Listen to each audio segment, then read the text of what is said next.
In the aftermath of Pearl Harbor, the balance of power in the Pacific had shifted dramatically. The Imperial Japanese Navy, emboldened by their stunning success, appeared unstoppable as they expanded across the Pacific, capturing islands and threatening Allied positions. But the United States was not ready to surrender the seas. In June 1942, both nations would meet in a titanic clash of strategy and skill, the Battle of Midway. This battle would not only halt Japan's expansion but also pave the way for an Allied counteroffensive that would lead to ultimate victory. Midway, a tiny atoll in the vast Pacific Ocean, held little intrinsic value beyond its strategic location. For the Japanese, it was a stepping stone to further assaults on American positions, including Hawaii. For the Americans, it was a critical outpost that had to be defended at all costs.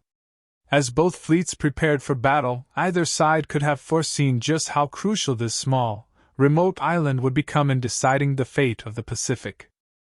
Following the success at Pearl Harbor and their swift victories across the Pacific, the Japanese sought to eliminate the last major obstacle standing between them and full dominance over the Pacific, the U.S. Pacific Fleet. Yamamoto, the brilliant strategist behind the attack on Pearl Harbor, devised an audacious plan to lure the remnants of the U.S. Navy into a trap. His target, Midway Atoll, a small island that held strategic significance due to its airfield and location. The Japanese planned to draw the American fleet into a trap by threatening Midway, then ambush them with a larger and more powerful force. Yamamoto was confident that a decisive blow at Midway would cripple U.S. naval power for good, forcing the United States to negotiate peace on Japan's terms. However, unknown to him, the Americans had a secret advantage, an advantage that would turn the tide of the entire war. The key to the American victory at Midway was not superior numbers or firepower, but intelligence. Weeks before the battle, American codebreakers, working in a top-secret facility in Hawaii, managed to intercept and decode Japanese communications. Led by Commander Joseph Rockefort, these cryptographers discovered the Japanese plan to attack Midway. This intelligence breakthrough gave Admiral Chester Nimitz and the U.S. Navy a crucial advantage: foreknowledge of the enemy's movements. The cryptographers were able to identify AF, a codeword used in Japanese transmissions, as referring to Midway Island. Nimitz now knew exactly where and when the Japanese would strike. Armed with this information, he devised a counterplan that would turn the Japanese trap on its head.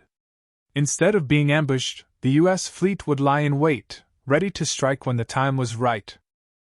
Nimitz prepared to meet the Japanese with everything the U.S. Navy could muster. Though still recovering from Pearl Harbor, the Americans had managed to repair the aircraft carrier USS Yorktown in record time and now had 3 carriers ready for battle: Yorktown, Enterprise, and Hornet. As the Japanese advanced toward Midway, they were walking into an ambush. On June 3, 1942, the Japanese fleet, the largest and most powerful naval force ever assembled, moved towards Midway. Leading the charge were 4 carriers, supported by a formidable array of battleships, cruisers, and destroyers. They expected to face a weakened U.S. force, unaware that American carriers were already in position to launch a counterattack. For the Japanese, victory at Midway seemed almost certain. Their pilots were some of the best in the world, having honed their skills in the attack on Pearl Harbor and subsequent campaigns. Morale was high, and Yamamoto's confidence in the plan was unshaken. But despite their formidable strength, the Japanese would soon face an unexpected and catastrophic blow. The battle began on the morning of June 4th, when the Japanese launched the first wave of their attack on Midway Island. Over 100 bombers and fighters flew toward the atoll, intending to neutralize its airfields and defenses. But the U.S. defenders were ready. Despite being outnumbered, they scrambled fighters and anti-aircraft guns to meet the onslaught. The skies over Midway were filled with the roar of engines and the fire of anti-aircraft guns. American fighters, though few in number, bravely engaged the superior Japanese force. The island's defenders sustained damage, but the Japanese failed to deliver a knockout blow. As the first phase of the battle unfolded, the U.S. Navy prepared to unleash their own attack on the Japanese fleet. While the Japanese focused on attacking Midway, U.S. forces launched their first counteroffensive. Waves of torpedo bombers and dive bombers were sent from the American carriers to strike the Japanese fleet. But the initial attacks met with fierce resistance. Japanese fighters, operating from their carriers, intercepted many of the American planes before they could reach their targets. U.S. torpedo squadrons suffered devastating losses, but their sacrifice set the stage for the decisive blow. The torpedo bombers were almost completely wiped out, with many crews never returning. But their attack diverted Japanese attention, pulling fighters away from the sky above the carriers. This opened the door for the next wave of American dive bombers, which would deliver a critical strike. Just as the Japanese fleet was preparing for another strike, U.S. dive bombers, having located the enemy fleet, descended from the skies. In a matter of minutes, 3 Japanese carriers, Akagi, Kaga, and Soryu, were hit by devastating bombs, igniting catastrophic fires that engulfed the ships. In one of the most decisive moments of the war, the U.S. dive bombers had turned the tide. With 3 carriers in flames, the once dominant Japanese fleet was shattered. The destruction of the carriers crippled Japan's ability to project air power, leaving them vulnerable to further American attacks. With the Akagi, Kaga, and Soryu burning, the last Japanese carrier, Hiryu, made a desperate attempt to salvage the situation. They launched a counterattack, targeting the U.S. carrier Yorktown. The first strike damaged Yorktown, but the American crew worked quickly to repair the ship. However, a second wave from Hiryu would deliver a fatal blow. The Yorktown, which had already survived the attack on Pearl Harbor, was hit again. Despite the heroic efforts of her crew, the damage was too severe. The ship was abandoned and later sank, marking a significant loss for the U.S. Navy. Yet, the sacrifice of Yorktown was not in vain. In response, the U.S. launched another wave of bombers. Their target, the Hiryu, Japan's last operational carrier. The attack was swift and brutal, and the Hiryu was soon ablaze, following the fate of her sister ships. With Hiryu's destruction, the Japanese carrier fleet was annihilated. The Japanese fleet, once thought invincible, had been decimated. The Imperial Navy had lost 4 of its most prized carriers, along with hundreds of experienced pilots. The tide of war had irreversibly shifted. The Battle of Midway was over, and the United States had emerged victorious. The loss of 4 carriers and thousands of men was a blow from which Japan would never fully recover. This battle marked a decisive turning point in the Pacific War, halting Japanese expansion and giving the U.S. the strategic initiative. From here on, the Allies would go on the offensive, pushing Japan back island by island. Today, the Battle of Midway is remembered as one of the most significant naval engagements in history. It was a triumph of intelligence, strategy, and the bravery of ordinary men who achieved the extraordinary. Midway taught the world that even in the darkest moments of war, a single battle can change the course of history. The Battle of Midway may have been won in the skies and on the seas, but its true origins lay deep within the secretive world of cryptography.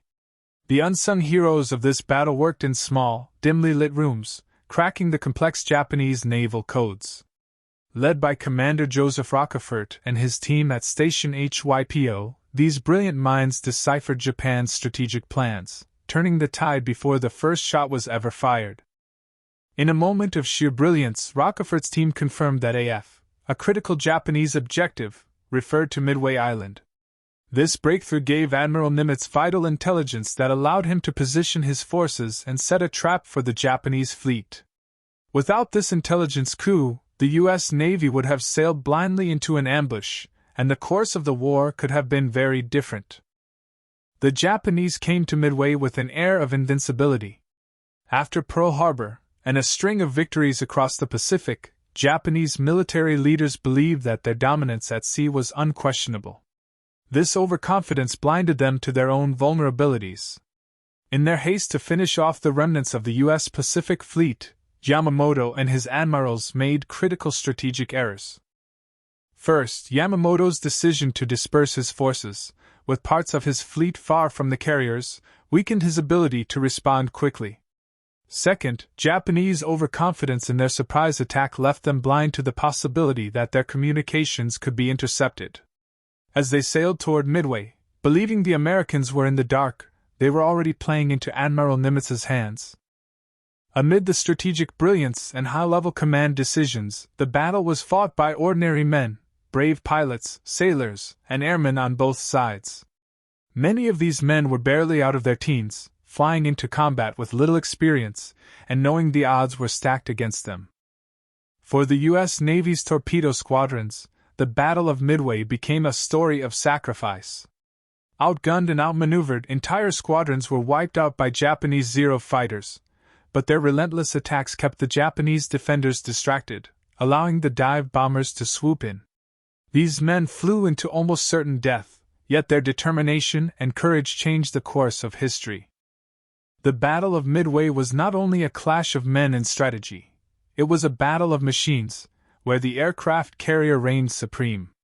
No longer would battleships dictate the outcome of naval engagements.